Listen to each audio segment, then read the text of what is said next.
security concerns surrounding the new Joker movie. The FBI, the LAPD, among those taking action. First uncovered the possible threats online from alleged extremists. They call themselves incels, or involuntary celibates. Issued warnings about the increased risk of incel violence at screenings of the film. This is what the country has come to. It's devastating. The FBI is investigating of a potential mass shooting at a movie theater on the night of real-world violence, and that the Joker character should not be viewed as a hero.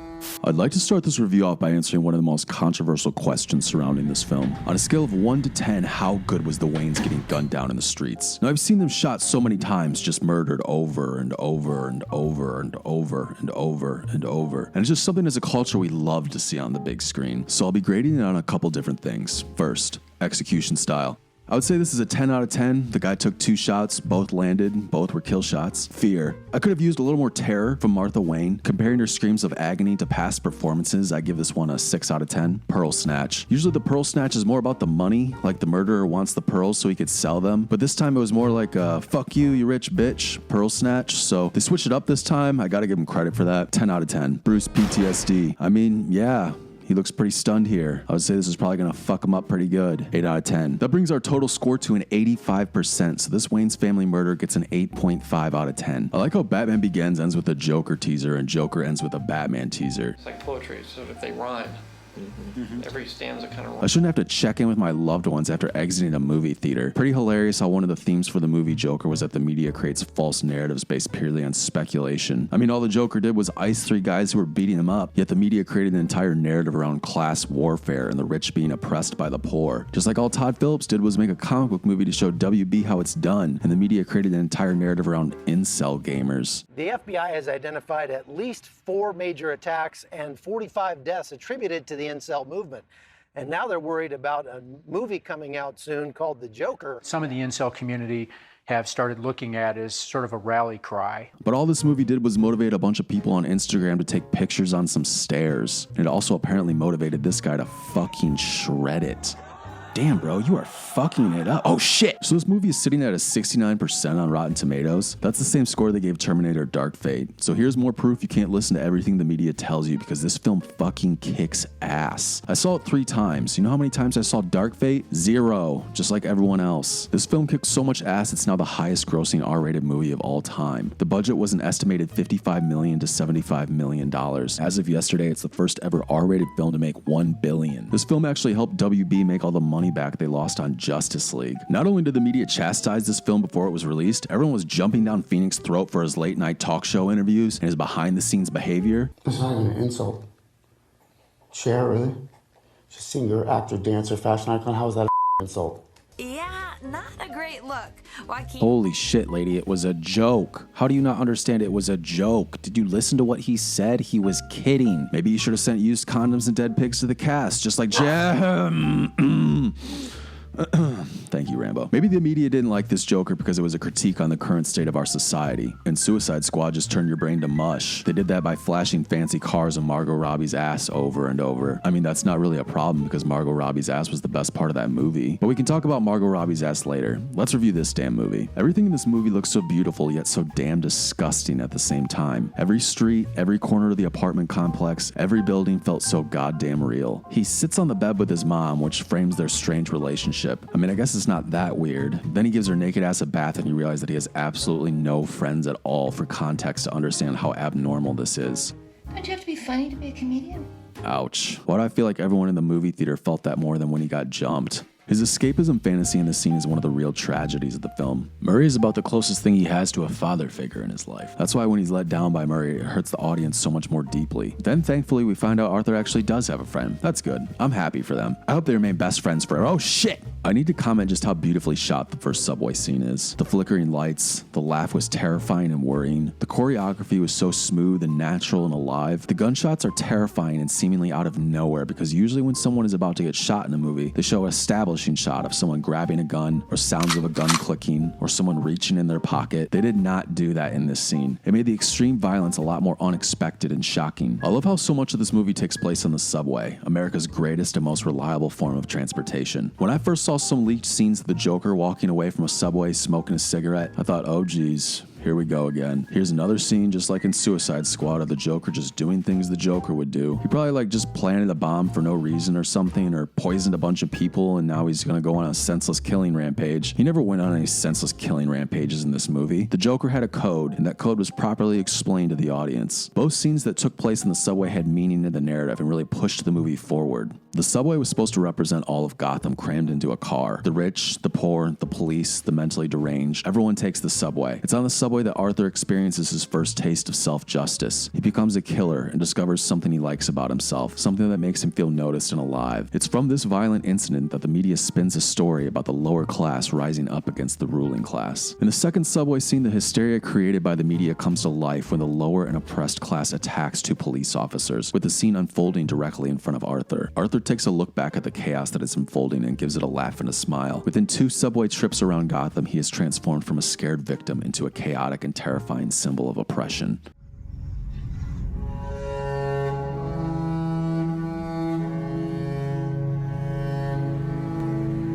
The score in the scene is the best I've heard all year. They effectively convey his entire state of mind without ever saying a word. I'm watching the very scene in a man's life where he figures out who he is. And just because he's a murderer doesn't mean I can't still enjoy it. They rely completely on the music, the cinematography, Phoenix's gripping performance to tell a story. Bombing on stage was one of the most brutal parts of the movie. I can't be the only one that's scared of making themselves look like an idiot in front of an audience of people. This scene also reminds me of one of my favorite quotes from a Joker comic book. I always thought that in this type of situation I'd give as good as I'd get, that I was the kind of guy who went down swinging. And it's tough when you learn from yourself that you're not. It makes you wonder about other things you believe to be true about you. This stand-up scene isn't just brutal to watch, it looks extremely painful to act. I hated school as a kid. Every word he gets out sounds like he's gasping for breath, like he's literally drowning. I'm pretty well versed in comic book lore, and this was the first time I can recall that Joker's laugh was an actual condition and not just part of his clown persona. It was something so obvious but has always just been glossed over. Phillips dared to ask, why does he laugh the way he does? I think most of us just assumed he laughs so crazy because I'm the Joker, baby. Arthur loses his laughing condition when he transforms into the Joker. He goes from not being able to tell a joke to a crowd of people as Arthur to being a dancing late-night guest on his favorite talk show. Despite being a literal insane person, we see Joker is still quick thinking on his feet. You brought a gun into a kid's hospital. It's a prop. It's part of my act now.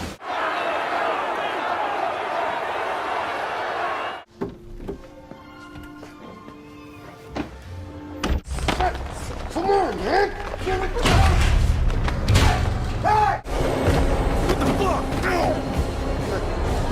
This is our introduction to the character becoming the crazy schemer he is. He always weasels his way into things, and in this movie they did a really good job of portraying that in a low-key way. Another thing that I love that they showed in a very subtle way is the Joker's fighting and hand-to-hand combat skills. Look how fast and easily he takes down this huge-ass dude. Thank you so much. I just want to...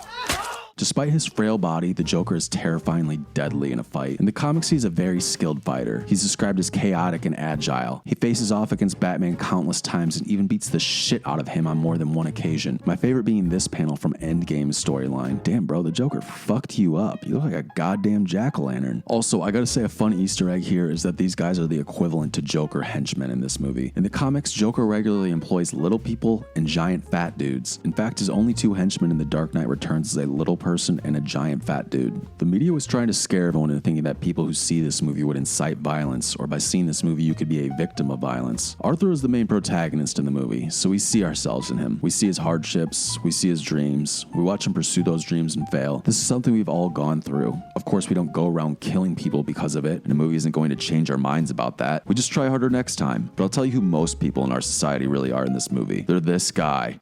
I'm just an administrative assistant, like a clerk. You know, all I do is file paperwork. I don't know what to tell you. But you should see somebody. Someone just working somewhere they don't really care about, just a cog in the machine keeping the system running. And when they're confronted face to face with someone suffering from mental health conditions, they want to help but don't really know how. The reaction is to kind of just brush it off and let it go. And one of the messages in this movie is that you can only do that so many times before our civilization begins to suffer. This is the point in the movie where if someone would have paid attention to the things Arthur was saying and gotten him arrested and given him treatment, that his transformation into the Joker could have been prevented. Last time I ended up taking it out on some people, I thought it was gonna bother me, but it really hasn't. There's been so many Easter eggs pointed out in other videos, so I'm not going to bore you with those. One that I caught that I haven't seen anywhere else is that when he goes to Zazi's apartment to tell her he had a bad day, there's a J on it. This shot alone is the most minimalistic, iconic Joker shot since the interrogation room scene in The Dark Knight. I don't think I've ever felt such real-world terror from the Joker that I did during this shot. He doesn't just look like a comic book villain anymore. He's transcended into something that is grounded more in the real world, and that's more terrifying to me. I have to say I have an interesting idea for this scene. Just one small change could have made it a little more intense. By now in the movie, it has already been established that Arthur sees things that aren't there and that he hallucinates entire scenarios in his head. I think it would have been an even bigger mindfuck if Gary would have told Arthur that Randall actually never gave him the gun and that Randall was the one trying to talk him out of having a gun. It could have tied into this part nicely. Why don't you ask Randall about it? It was his gun.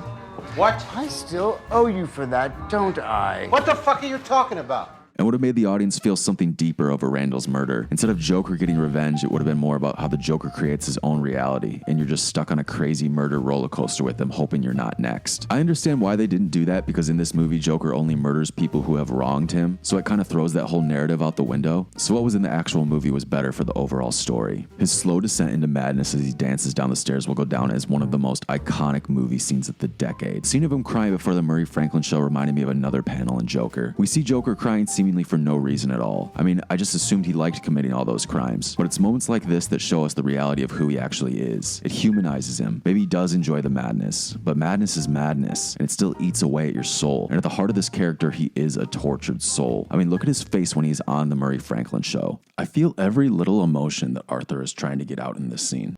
I know. How about another joke, Murray? No, I think we've had enough of your jokes. What do you get? I don't think so. When you cross I think a we're mentally done ill with your loner jokes. with That's a it. society that abandons him and treats him like trash! Call the police, I'll Gene. tell you what you get! Call the police. You get what you fucking deserve! The Joker is so much more raw with emotion than we've ever seen before. He's terrifying me, but I can tell he's terrifying himself too. But instead of resisting it, he's finally embracing it. I have a theory about this sequence in the movie and what inspired this interaction. No, you cannot joke about that. Yeah, that's not funny, Arthur. That's not the kind of humor we do on this show. Okay, I'm sorry. Phillips used to be a comedy writer. He wrote Old School, he wrote Hangover. Recently, Phillips was quoted as saying, "Go try to be funny nowadays in this woke culture." There were articles written about why comedies don't work anymore. I'll tell you why. Because all the fucking funny guys are like, fuck this shit, because I don't want to offend you. My understanding from this is that the Murray Franklin show is woke culture. It's nice and neat and has a gloss over it. They try to act like their views are so far above everyone else's, but deep down it's still toxic. They don't allow dark humor on the show, but the only reason Arthur is on the show is so they can laugh and make fun of him. Next guest for yourself. I'm pretty sure this guy could use a doctor. Oh, does he have sexual problems? Oh, he looks like he's got a lot of problems. All right, Bobby, let's show that clip. Phillips stopped doing comedy because of woke culture. So in a way, woke culture actually invented this movie, just like Murray helped invent the Joker. Get what you fucking deserve! Good night. And always remember, that's... If you're wondering what he said before the TV censored him, I think I got it figured out. Put a smile on that face. I love how the news channel at the end censored Joker saying fucking, but didn't censor a man being shot in the face. Not much difference from reality, I guess. With all the media controversy surrounding this film, you would have thought he killed like 300 people in it. Triple over a kill. Kill truck. Kill him in jar. Catastrophe. I mean, I think there were a lot of people wondering just how violent this movie could get. And then he shot some guys, suffocated his mom, then he killed Murray on live TV, and then you realize that was it. This movie was not even that shocking in terms of R-rated movie violence. A little girl's head got chopped off last year, no one said shit. No one cared about that. Why are people so outraged over this low-tier violence? First thing my girlfriend said when we left the movie was, "I'm not your girlfriend. Stop calling me that." And it really freaked me out how you kept uncontrollably laughing at all the violent parts. Please don't talk to me anymore. you know what, baby? That's a good point. It really wasn't that violent for an R-rated Joker movie. It made the little amount of violence feel more real, and that was nice for a change. Anyone that hated on this movie, I think, was either swept up in the media frenzy or went in wanting to hate it. This movie doesn't try to justify the actions of the Joker. It simply is what it is, and the movie has the realism to humanize him rather than paint him as some boring-ass Marvel villain. And that's why soccer moms don't like it. I think the real message about mental health in this movie is that it doesn't just affect the individual, it affects everyone. In fact, that's one of the first lines in the film. It's already a serious situation.